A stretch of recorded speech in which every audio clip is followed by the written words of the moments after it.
Bismillah ar-Rahman ar-Rahim, wassalatu wassalam al-ashraf mursalin. Mes chers frères, mes chères sœurs, assalamu alaikum wa rahmatullahi wa barakatuh. Aujourd'hui, nous allons voir l'utilisation du mot al-Fajr dans le Coran. En effet, le mot al-Fajr se répète 6 fois dans le Coran.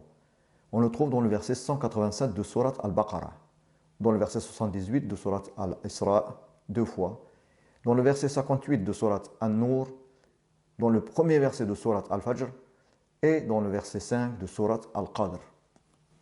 La dernière citation du mot Al-Fajr se trouve dans Surat Al-Qadr et qui signifie l'aube de la nuit du destin où le Coran a été révélé. Et si on prend les numéros des 5 versets et on compte les lettres de chaque verset, nous aurons le tableau suivant.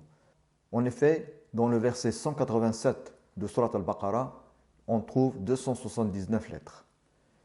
Dans le verset 78 de Surat Al-Isra, on trouve 59 lettres. Dans le verset 58 de Surat An-Nur, on trouve 209 lettres. Et dans le verset 1 de Surat Al-Fajr, il y a 6 lettres. Et dernier, le verset 5 de Surat Al-Qadr compte 17 lettres. Si on fait la somme des numéros des versets, on trouve 329. Et si on fait la somme des lettres de chaque sourate, on trouve 570.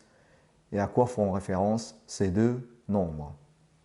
Donc, comme on a vu, le nombre total de lettres des 5 versets où apparaît le mot Al-Fajr est de 570. Et 570 est égal à 5 fois 114. 114 est le nombre de sourates du Coran. Et le Coran, qui contient 114 sourates, a été révélé au prophète Muhammad sallallahu alayhi wa sallam. Et comme on a vu, le total des numéros des 5 versets est de 329. Et 329 est égal à 7 fois 47. 47 est aussi le numéro de Surat Muhammad. Et nous savons que c'est le messager d'Allah Muhammad sallallahu alayhi wa sallam qui a eu la révélation du Coran. Comme nous l'avons vu, à travers les 5 versets, Allah nous donne des signes sur le Coran et sur le messager d'Allah. Je me suis dit, si on regarde la répétition des lettres du nom Muhammad dans les 5 versets, donc on peut regarder le tableau suivant. Donc les lettres de nom Muhammad se composent de 4 lettres, dont le mime se répète 2 fois. Mais on va tenir compte de la répétition dans la lettre mime dans le nom Muhammad. En effet, la lettre mime se répète 49 fois dans les 5 versets. La lettre ha 8 fois, la lettre mime 49 fois et la lettre dal 8 fois. Si on fait la somme de ces 4 nombres, on obtient 114. Et 114 est le nombre de sourates du Coran qui ont été révélées au messager d'Allah Muhammad sallallahu alayhi wa sallam. Mais si on observe maintenant les sourates où le mot Al-Fajr est mentionné, on remarquera qu'il y a une sourate qui commence par le mot Al-Fajr et qui est Surat Al-Fajr. Et une sourate qui se termine par le mot Al-Fajr et qui est Surat Al-Qadr. L'étonnant, c'est que Surat Al-Fajr se compose de 30 versets et Surat Al-Qadr se compose de 30 mots.